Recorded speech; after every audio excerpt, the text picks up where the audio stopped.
naglilingkod sa Panginoon.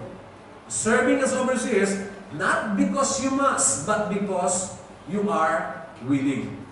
Dapat kusang loob, hindi napipilitan. Let me ask you this afternoon, mga kapatid, meron bang tumulak sa inyo para pumunta sa lugar nito, sa hapon nito? Pakitanong mo yung katabi mo, napipilitan ka ba o kusang loob ka na palito? Okay?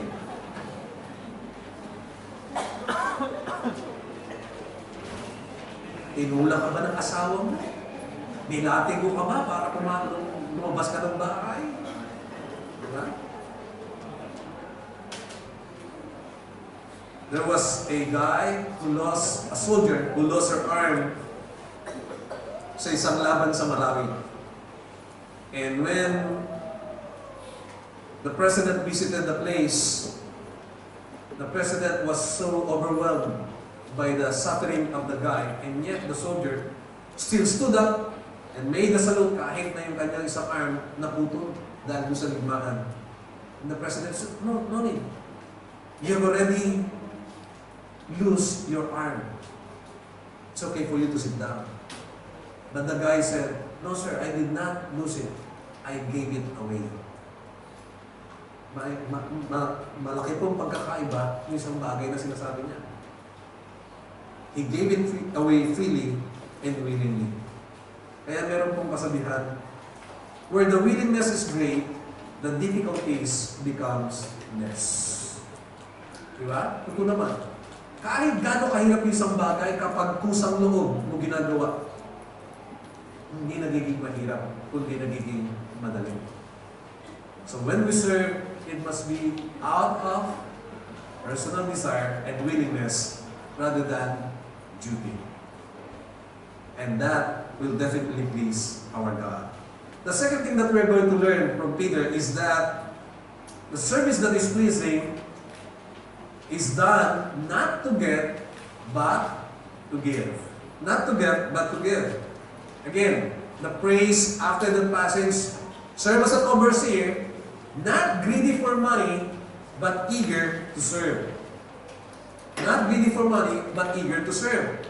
Because even in their time, it's easy for some people, and in fact, some people are doing it, using their position, that even serving God, they're using it to earn money or to out of greediness for money. They're not actually just after for the service, they're after what they're going to earn. Okay? And alam po natin yan, the temptation to gain money through leadership positions in any field of life. Hindi lang sa politika, mga kapatid. Kahit ito sa simbahan, is always present, is a great temptation to many. Okay? Kaya naman meron isang pastor, nung siya'y nagkakasal, he was about to officiate a wedding, a marriage. Okay? And before the wedding took place, nung nandun na sila, nilapitan siya nung husband to be, yung pastor. At binuloy niya, Pastor, I just asked a favor from you. Here is 2,000 dirhams. This just I would like you to do. When you get to the part when I have to pronounce our vows to my wife, but our vow, my vow to my wife, sabi niya. And you are going to ask me to honor, to love, and cherish my wife in sickness or in health. Don't mention it anymore, please. Huwag mo na sabihin. Ito 2,000 dirhams. Sabi nung pastor. Nung nag-iwalay sila. So, in-expect ng lalaki ngayon, during the wedding, dumating na yung time na kung saan sasabihin yung vow. Suddenly, nung tinatanong na ng lalaki, nung pastor yung lalaki, kung sabi po ng pastor, will you serve your wife her breakfast in bed each morning? Will you never look another woman? And above all, will you obey her at all times as long as you shall both live? Nagulat yung lalaki. Kasi ang sabi niya, dapat huwag nang banggitin yung mga bagay na makapapahirap sa kanya. Pero ngayon, mas malupit pa yung hihingi sa kanya ng pastor na nabaw niya. So wala siya magawa, nagulat siya. Napasagot na lang siya. Yes, pastor. Gulat siya. After the wedding, after the occasion, nagkaroon siya ng chance during the reception. Tinanong niya yung pastor, Pastor, I thought we had a deal. You're going to remove that portion during the vow. What happened? The pastor suddenly took the money from his pocket, $2,000, and gave it to the man. Sorry, my friend, because your wife offered me triple. Mas matalino yung babae. You see, anyone can be an easy target of financial temptation. Di ba? Pwede tayong, lahat naman ay totoong pwedeng tuksuhin sa larangan ng ating pangangailangan pinansyal. Why? Just to make your alam ko naman yung po sa inyo alam, even in churches, some pastors are not sufficiently provided for their needs. Alam natin yan. Di ba? Kaya naman sa Pilipinas, lalo na, nung nag-uumpisa po ng mga panahon, ayaw nang banggit disiplina kasi medyo nung panahon namin, nung nag-uumpisa, talaga namang it's not easy to serve because really, there are churches who cannot provide enough for the pastors. And even now, lalo sa mga probinsya. Right? Kaya nga, sometimes the pastors are so keen in visiting members because it is the way they save and able to find food sa pang-araw-araw nila. Kasi pag bumisita sila, papakainin sila. Okay? Kaya may schedule siya ng umaga, tanghali, gabi. Diba? Napaka-active ng mga pastor mag-visit sa Pilipinas. Because that's the way para makaraos ng pagkain. Diba? I've shared to you one time, di ba? There was even a pastor na talagang ang lakas ng loob niya kahit na yung kanyang members are not that so well in terms of their standards of living. Talagang yung kanyang pagbisita, ganun. There was even a chance na, I think I've shared to you, na yung magkakapatid, nagbantay, kaugali ng mga Pilipino, di ba? Pag may bisita, lahat ibibigay natin. Kahit na wala na tayong makain, ibibigay pa rin natin. Ganun ang mga Pilipino eh. Kaya nung bumisita yung pastor, yung nanay, nilabas yung tanghalian, nag-iisa na lang yung isda, di ba? Ano natin yan?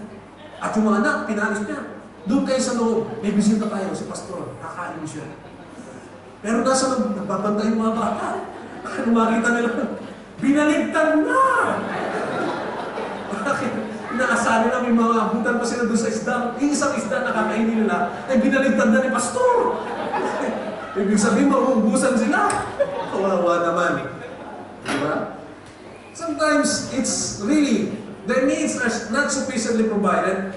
And sometimes, alam natin yan sa Pilipinas, mga kapatid, pastors are overworked and underpaid. No?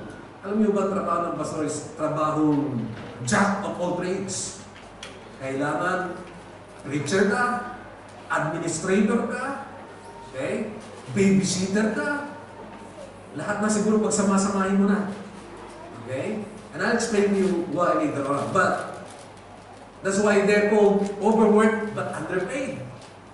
I've shared to you many times yung sikat na istorya sa atin sa Pilipinas dahil nga sa hirap, dahil overworked, underpaid, pastors, kahit nga ang kalabaw, umiiyak, tumatawa, at tumatakbo dahil sa pastor. Diba? I'm sure to you that. I don't know kung naalala niyo pa. I think 5 years ago. Naalala niyo pa kung ba yung story na yun? Diba? Pero yung iba sa inyo, parang interesado pa rin malaman. Hindi natin. Diba? Alam naman natin sa Pilipinas, mayroon ang pastor. So one time si Mayor, nagbigay ng contest. Ang sino man makapagpapayak ng kalabaw, mananalo ng 2,000 piso, 2,000 pesos. Lahat, ang daming sumali kasama si pastor. Lahat ginagawa ng contestant during the occasion ng piyesta. Itinutulak yung kalabaw, pinapano yung kalabaw para umiyak, pero walang nagpayak sa kalabaw. Nung si pastor ang lumapit, bibig lang, napanawa yung pastor, tulong talaga. Naglupasay yung kalabaw. At yung mga tao nagpalakpakan. At si Mayor nagulat, bakit? Anong nangyari? Ba't umiyak ng kalabaw? So sabi ng Mayor, Pastor, you have to tell us the reason why the Carabao cried. You will not get your prize unless we know it. Napilitan yung pastor. Mayor, sinabi ko lang naman ang sweldo ko 200 pesos na. Naawa siya sa akin at umiyak ng gusto. Kaya ka ng kalabaw. Sumunod na taon. Series kasi yung labanan eh. Ano po, kailangan mag-grand slam si Pastor. So the second year, this time, patawanan naman ang kalabaw. Sali lahat. Kiniliti nila yung kalabaw. Kung ano-ano ginawa. Nagsasayaw sila doon. Hindi matawa yung kalabaw. Si Pastor, simple lang. Ang galing eh. Bumulong na. Pumagalakpak yung kalabaw sa katatawa. Lupasay. Nagulat si Mayor. Ang galing naman ni Pastor. Anong sikreto ni Pastor? So, meron na. Hindi pwede, Pastor. Hindi makukuha ang presyo na 5,000 kapag hindi mo sinabing dahilan. Napilita si Pastor. Mayor, sinabi ko lang naman, na-increase na ako 50 pesos. Tumawas siya. Umalakas siya. Of course, grand slam kailangan. So, sumunod na taon, ikatlo, patakbuhan naman ang kalabaw. Di ba? Patakbuhan ang kalabaw. The Carabao has to run. Everybody join. Tinutulak nila, hinahatak na para tumakbo yung kalabaw. But nobody will beat the pastor. Because the pastor, when he just murmured something, whispered something to the ears of the Carabao, then the Carabao ran as fast as he can.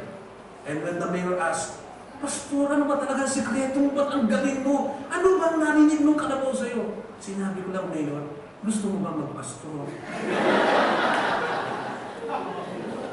Yan mo ang malungkot na kasaysayan ng mga pastor sa Pilipinas, mga kapatid. Kaya, naunawaan nyo na ngayon na hindi madali. That's why, the temptation to really be a victim and to be greedy for money is there. Hindi madali yan, mga kapatid. Dahil totoo naman, until now, there are some who are struggling. And coupled with that, now, you can easily hear wrong theologies that is easily adopted and embraced by even pastors just because of the need and personal need pagdating sa finances. That's why prosperity gospel is very famous because it really caters in meeting the needs of the workers. Kaya mga kapatid, I really praise the Lord sapagkat I don't know, but really, I encourage you to, if you see a pastor tayo sa Pilipinas, kindly bless them. Bless them in a way na makakapagpala tayo sa kanila sa mga ginagawa ng paglilingkod sa Panginoon. With all humility, whenever I go for vacation, I see to it that I meet 10 pastors whom I'm going to bless and share something to them because that's my way of really extending the blessing to the pastors. Okay? Mahirap po talaga mga kapatid. But it's really enjoyable to serve the Lord in spite of the hardships. Naalala ko isang pastor kong kaibigan sapagkat sa Pilipinas, at least dito, dahil napakababait ng mga kapatiran, as early as possible, binigyan nyo ako ng sasakyan na dahil can use for the ministry. Pero sa Pilipinas, it's not that easy. Mahirap.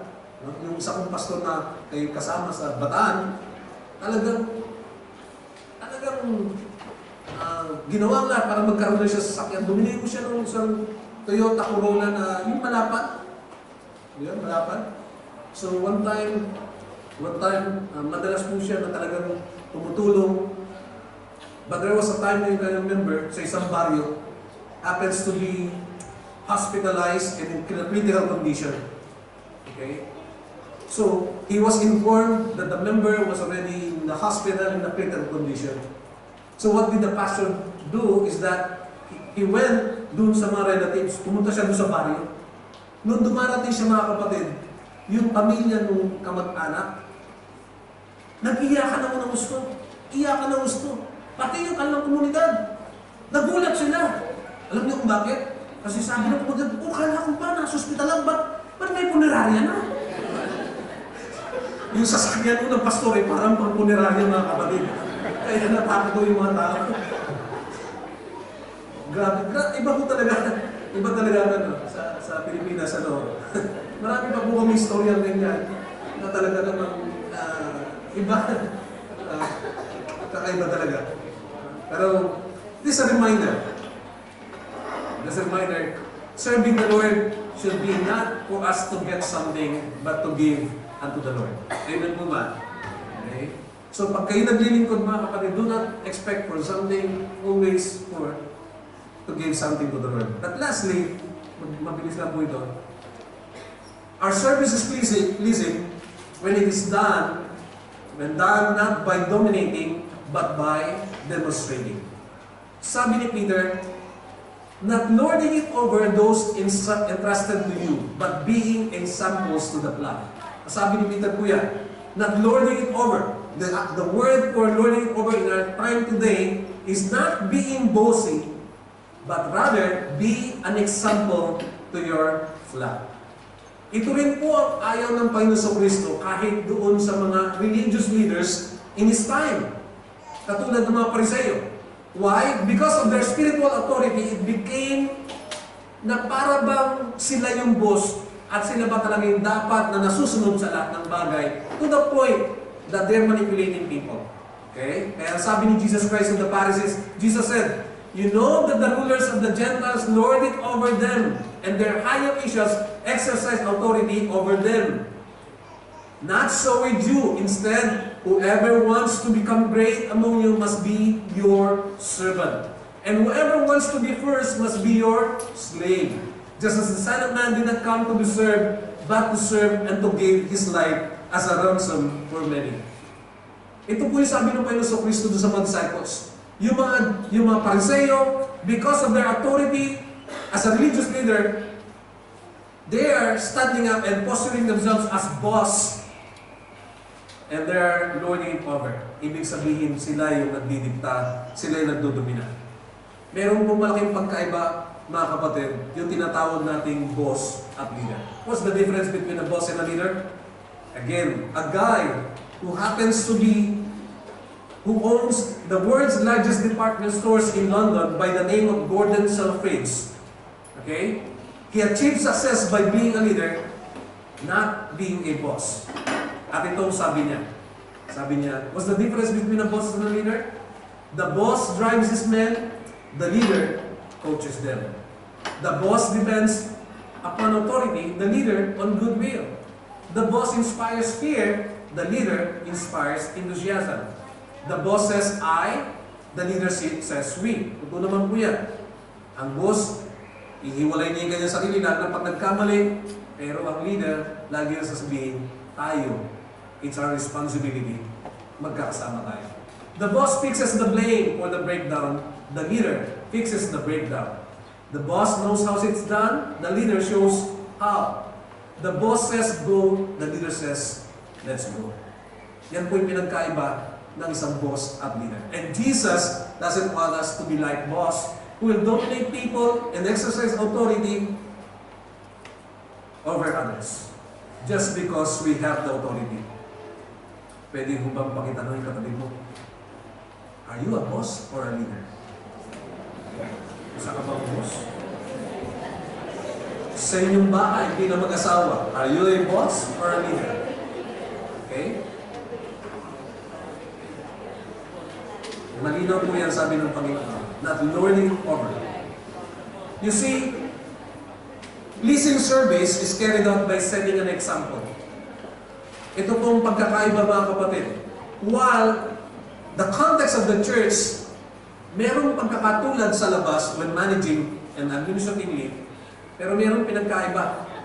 Meron din malaking pagkakaiba.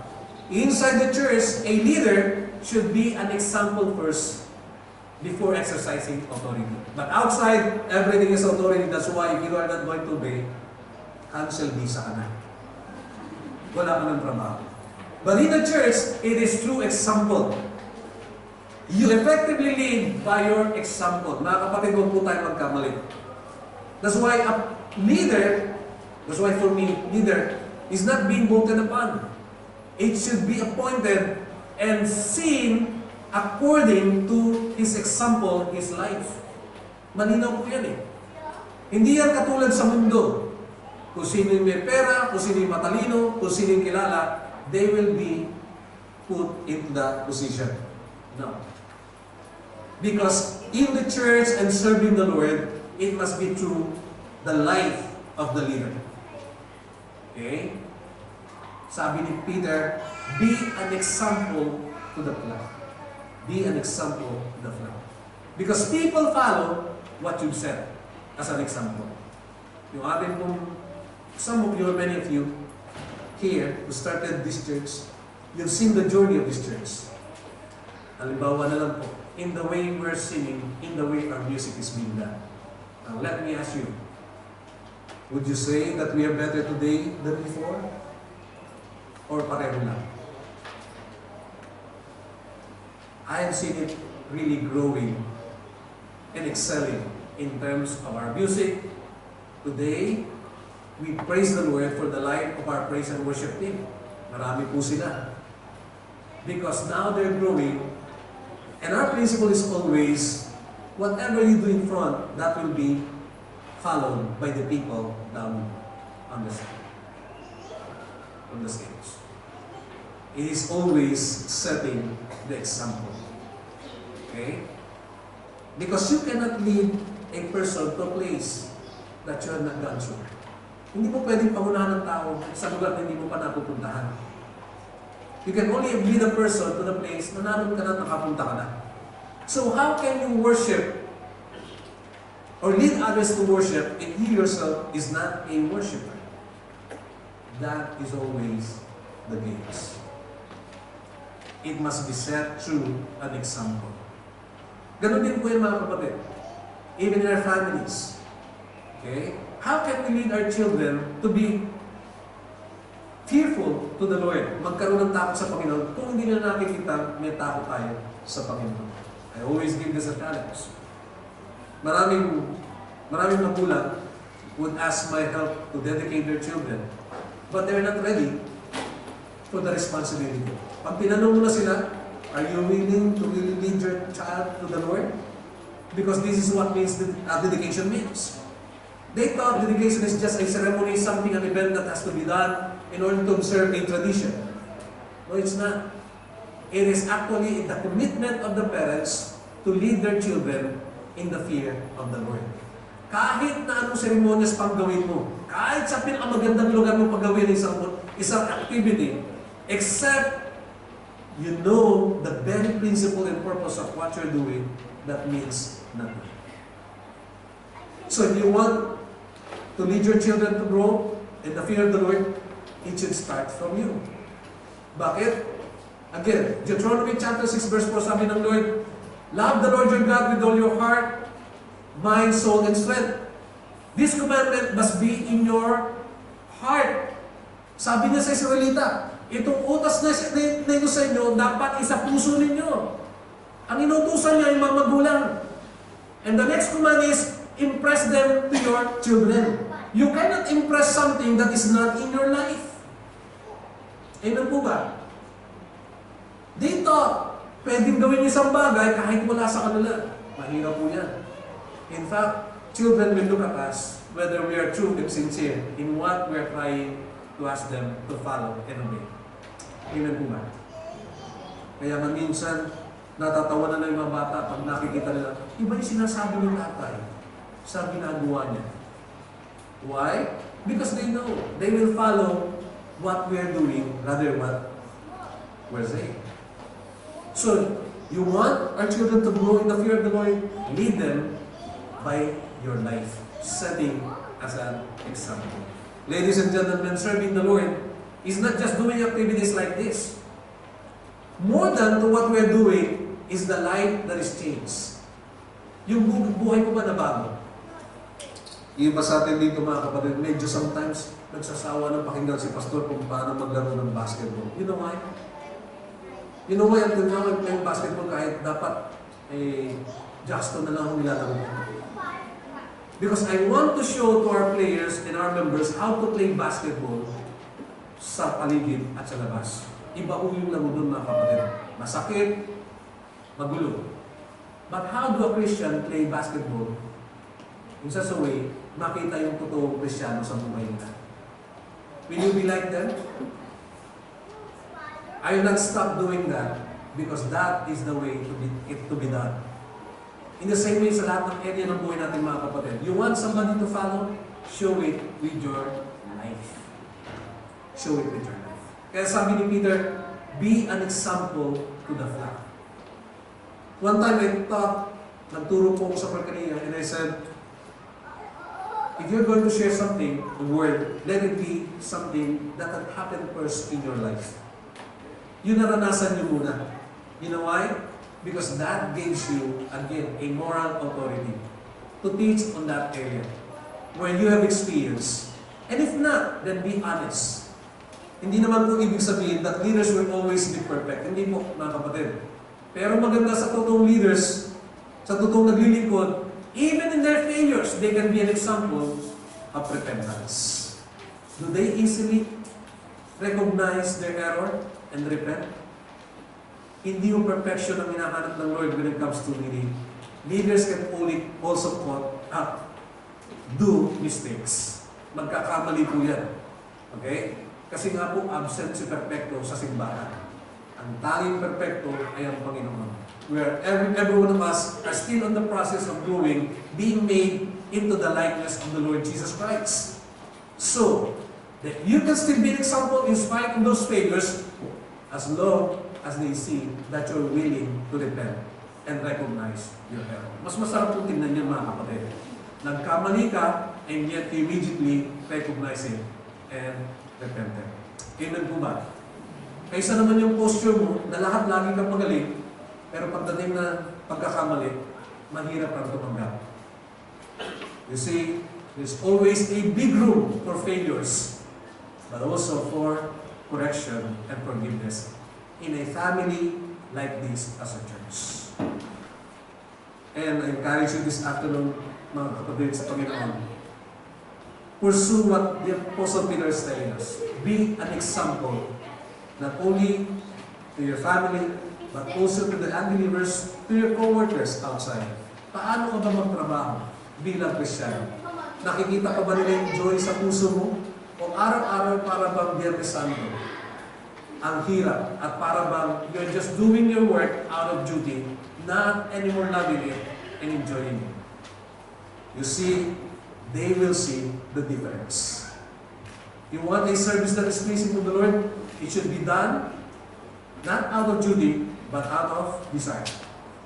It must be done not to get, but to give. And thirdly, it must be done what?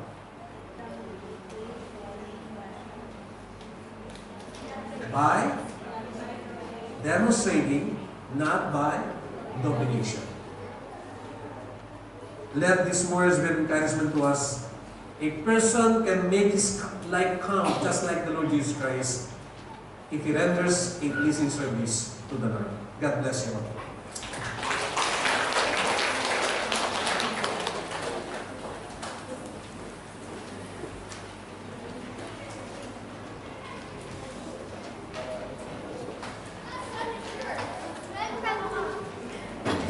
Praise. Thank you, Pastor, sa napakagandang mensahe. Tayo po'y dadako sa ating bahagi ng ating worship service, ang ating pagbibigay. When it comes to giving, we always, I can say, take for granted. And when it comes to giving, we always take of our financial responsibility first before God, which is the reverse. Sabi po ng Panginoon, love the Lord love the Lord your God with all your heart, with all your mind, with everything. Ibig sabihin dapat siya una kasama po na ng ating pagbibigay.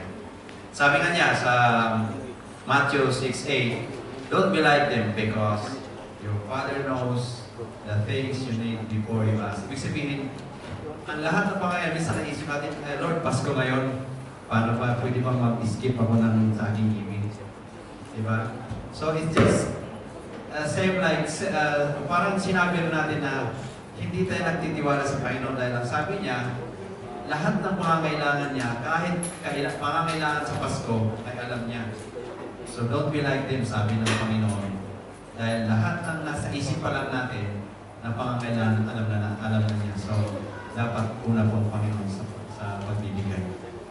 Sa tayo pagbibigay sa Panginoon.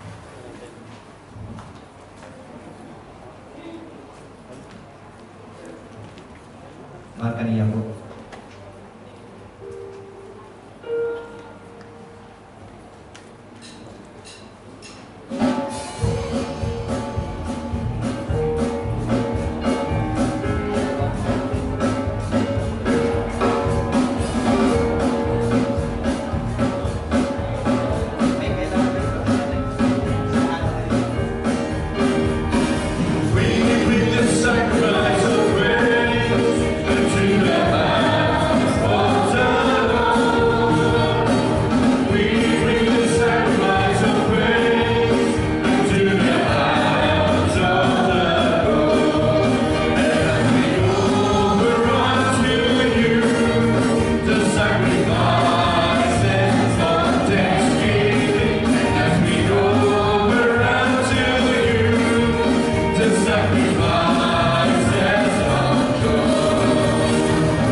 Our Heavenly Father, we thank you, Lord, for your presence to us this afternoon, O God. We thank you, Lord, for the abundant blessings that you give to each and everyone, O God. Lord, we thank you, Lord, for the freedom that we have in this place, O God, to worship you freely, Panginoon. Salamat po, O God, for dying that cross to save our lives, O God. Lord, as we offer these blessings to you, Panginoon, bless this, O God, na magamit ito sa kalugunan ng Iglesia, O God, and even, O God, for the person that handling these blessings, O God, give her wisdom, Panginoon, na that she can take care of it, O God, para sa kalugunan ng Iglesia, Panginoon. Salamat din po, O God, sa mga trabaho na pinagkaloob mo sa amin, O God. Bless mo po ang mga kumpanyang pinagtatrabahuan namin, Panginoon, as well as sa mga employers namin, Panginoon. Salamat, O God, sa lahat ng mga binigay mong blessing sa amin. Ang lahat ng ito ay nialay namin sa iyo, sa ngalan ni Jesus. Amen.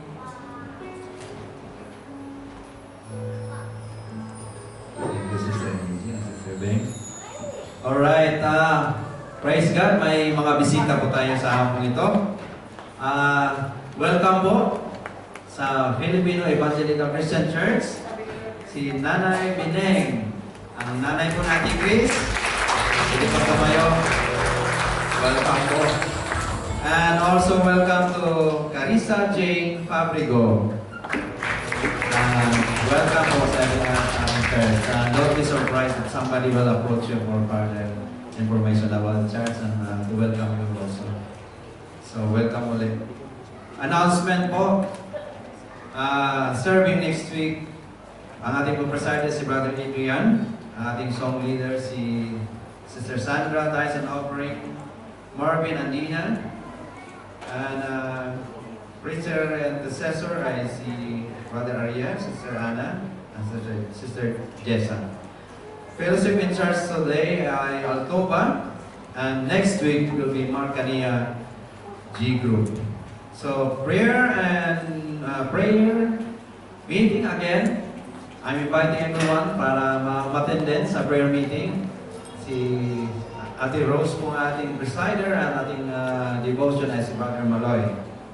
Sunday po sa Sunday po sa Fellowship Center 7:30 p.m. Pagka busy po kayo ng Friday, yung mga kasamahan nyo na hindi maka-attend ng Friday, attend po kayo ng Sunday prayer meeting. Lahat po ng mga walang G-group, para po mas mag-mature pa tayo, mas matuto pa tayo sa salita ng Panginoon, at mas lumago pa, I invite again those who are not having a G-group para umatin po sa G-group. And then yun po ang mga listahan ng mga G-group. Kung saan po kayo malapit, Marcania, Calipa, Altoba, Jahili, andyan po ang kanilang mga andyan po sa bulletin ang kanilang mga contact numbers ng mga leaders ng G-Group. Alright, Christmas is coming and our party is coming also. So, maganda na po tayo sa ating Christmas party sa December 15, 7 p.m. up to 12 p.m. Mahaba pong oras natin. Ang ating pong venue ay sa atin is Equestrian and Shooting Club. Sa pagkagaling po kayo natin, pagdating po sa Tawang Runabout, take left, and the next roundabout, yun na po ang gate ng Equestrian and Shooting Club venue. So, malaki po, bago po ang venue, at mahaba po ang ating oras this time. So, I'm inviting every G-group na mag-umpisa na pong mag-practice sa inyong presentations. Ganon din po ang mga iba-ibang mga ministries, men's ministry, women's ministry, children's ministry, at saka lahat ng ministry dapat po may presentation kayo. So mamaya po may meeting ng men's ministry sa pangunahan ni Brad Marvin. So mag-meeting po tayo mamaya para po sa ating presentation. So yung mga women's, bahala na sila sa kanilang presentation. Ang ating pong contribution bawat attend, take note po, mayroon po tayong participation dahil po ang ating pong pagkain ay libre na po doon sa venue. sagot na po namin yun. So mag-participate po tayo dahil sagot din po ng church yung mas malaking halaga sa ating babayaran doon sa place at saka sa food. So ang ating pong participation money is 30 dirhams. Bawat isa po. So yung mga bata ay i-confirm ko pa ulit dahil sabi nila 5 to 10 is half ang babayaran. So i-confirm ko pa kung makatawad pa tayo na ilibre yung mas mataas pa ng age. So babalik kami bukas para i-confirm yung mga kids. So may pit po sila, magbayad po tayo ng advance bago ang party. So mayroon pong tickets, lahat po ng mga G-group, do centralized na po ang pagkukolekta, hindi na po isa-isa. So lahat ng mga G-group leader ay magkukolekta na po sa lahat ng mga sasali at magbabayad na rin po ang collection sa bawat G-group at i-issue na rin po kayo ng tickets. Dahil po ating venue ay no ticket, no entry po. Wala pong makapasok pag wala pong ticket. Bakit? Dahil mayroon po tayong maraming exciting prizes mga raffle. So lahat po ng ticket natin, iraraffle yan. So expect na mayroong malalaking premyo this time. Nung mga nakaraan, wala, pitsi-pitsi lang yung mga TV, mahina yan. So ngayon, baka may kasi merong mag-sponsor, baka may mag-sponsor ng iPhone 10. So sayang, pag hindi kayo umaten, at ang inyong ticket ay wala. So, huwag niyong iwala yung ticket nyo dahil ang kaputol noon, iraraffle natin. At hindi na yan, napakarami pong prizes. And I invite everyone, those who are so blessed, na kung meron po kayong extra pang premyo, lumapit lang po sa ushering team, kay Sister Beng, kay Alma, kay Sister Del, para ibigay niyo po ang inyong mga gift na gusto niyang iparapol. Huwag lang yung pong mga pinaglumaan na hindi na magamit, ha? Na hindi na magamit, huwag lang yung bumili po tayo ng maayos na may paparapol natin. Maliban na lang, kung talagang ginto, pinaglumaan yung ginto, pwede niyo iparapol. Tanggapin natin yan. And aside from yung palang walang mga G-group po, ay lumapit po tayo sa ushering team. Andiyan po Sister Beng. Pag hindi nyo kilala Sister Beng, si Alma. Pag hindi kilala si Alma, Sister Del, andyan din po ang ating secretary, Sister Olive. So siguro naman sa apat may kilala na kayo doon. So yun, lapit na po. And I invite po sa lahat po ng mga pinagpala ng Panginoon. Maliit lang po ang 30. At nais po natin na mag-invite din po ng mga hindi nakakasama sa church. At nais po namin mag-invite ang church. Kung sino po ang makapagbigay ng higit ng 30, ay welcome po. Magpalain po kayo ng Panginoon sa inyong kabutihan. At inaasahan po ang inyong pagbibigay ng higit sa inyong kakayahan. Dahil Christmas is about giving. Okay po? So, lapit lang po sa sharing team. Uulitin ko po, 30 dirhams bawat G-group. Sa doon ang pagkukolekta, yung walang G-group sa ushering team. At ang kids ay ano pa namin, i-negotiate pa yung age range. Kasi ang sabi nila, 5 to 10 is half ang bayad. So, baka makatawad pa tayo. So, next week, confirm na natin. Pero lapit na kayo. Huwag po kayong mag-confirm ng December 15. Kasi po, magbabayad po tayo bago po ang event. Mahigpit po sila doon. Kaya, meron po tayong photoshoot on December 15. Kaya isuot nyo na yung pang-calendar na damit nyo. Kasi mag-picture taking po tayo dito sa church. And also sa party, another picture taking na naman daw dahil titingnan daw kung ano yung pinakamagandang kuha natin. So either sa party or dito sa church. So December 15, book your calendar. Mag-leave na kayo. Kung hindi nyo kayo mag-leave, mag-absent na kayo. Kung hindi nyo kayo mag-absent, mag-awol na kayo. Right? Merry Christmas po.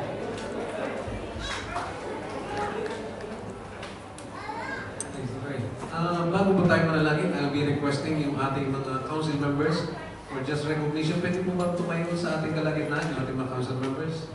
Sige po. Ayan. Sige, lahat ng council members. Kindly come in front, dito po. Tapos tayo mananalangin mamaya para sa inyo. We'd like to recognize those who are serving the Lord voluntarily. So,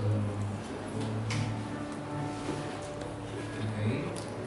We'll not be mentioning yung lang mga tungkulin, but these are the people who are working with our leadership for the church. Wala man tayong may babayad sa kanila, but our prayers and our respect is enough para masuportahan po sila sa ating paglilingkod sa Panginoon sa namin. Okay? Let me pray for our counseling leaders. Hallelujah. Father, we thank you that you have given us this opportunity for us to be able to see how, as the church, we can serve you and render to you our pleasing service.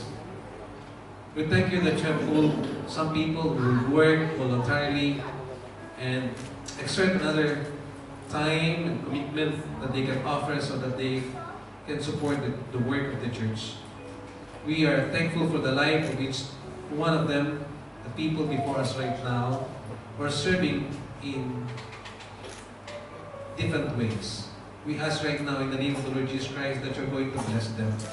Panginoon, wala man kaming maaaring ibigay sa kanila na napakalaking bagay, pero salamat.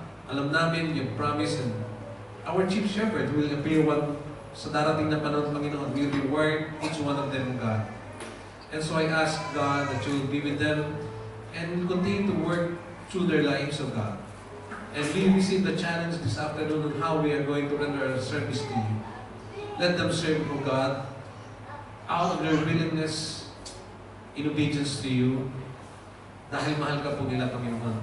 And let them serve, O God, to give their lives completely, O God, in spite ng mga kanilang responsibilities sa kanilang trabaho, sa kanilang tahanan. Lord, they would like to exert another effort, Panginoon, na kung saan makapaglilingkod sila sa inyo sa iglesia nito and sa maraming tao. And the same way, higit sa lahat, enable them, Lord, to serve and to be pleasing in your sight as being an example of how it is to be your servants at the same time as your disciples. This will not be easy, but we thank you that by your grace, these are possible and we can do it dahil sa kapangyarihan ng Banal na Espiritu na siyang nangunguna sa amin. Father, we would like to lift them up to you right now in the name of the Lord Jesus Christ. And we'd like to thank you for their lives. Salamat po sa buhay ng mga kapatid na ito. And I ask, oh God, once more, pour out your blessing upon them sa kanilang paghahanap buhay, sa kanilang pamilya. Patuloy mo po sila ingatan, bigyan ng maayos na kalusugan. And we pray that every one of us here will continue to pursue that desire to serve you, Lord. Hindi lamang sa posisyon na meron, kundi in little ways, oh God, that we can do it sa maraming pagkakataon, maraming pamaraan na binibigay ko sa amin. And so we would like to thank you again once more sa mga buhay. Entrust them to you. In the name of the Lord Jesus Christ, maluwalhati ka sa mga buhay, Panginoon. Pagpalain mo maging ang mga pamilya. Tinatalaga po namin sila sa inyo. Sa pangalan ni Jesus. Amen. Thank you very much. Palakpakan po natin ating mga leaders.